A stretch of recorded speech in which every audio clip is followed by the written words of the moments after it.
मैं चार जमातां की पढ़ियां, मैं फतवे लावां हर एक ते। कदी बेअमलां ते, कदी बेअकलां ते, कदी शायरी ते, कदी गाउण ते, कदी हसण ते, कदी रोण ते। मैं फतवे लावां हर एक ते। मैं आप मसीती जावां ना, जे जावां मन टिकावां ना। मैं फतवे लावां उत्थे भी, कदी वजू ते, कदी नमाज उत्ते, कदी उच्ची नीवी आवाज उत्ते, कदी मन्नण या ना मन्नण ते, हथ उत्ते थल्ले बन्नण ते। मैं फतवे लावां हर एक ते। कदी काफर आखां मौलवियां नूं, मैं फतवे लावां सारियां ते। कदी टोपी ते, कदी दाड़ी ते, गल चंगी या गल माड़ी ते।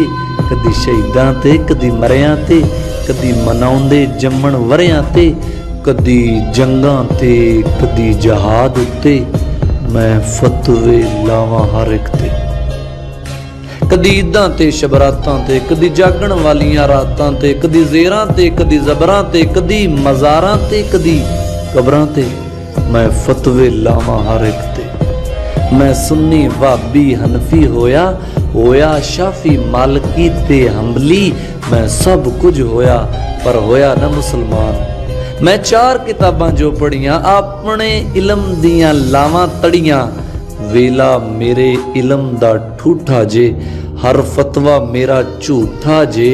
मैं आप तां फर्ज निभावां ना, दीन दे नेड़े जावां ना। पर काफर आखां हर एक नूं, मैं फतवे लावां हर एक नूं। मैं फतवे लावां हर एक नूं।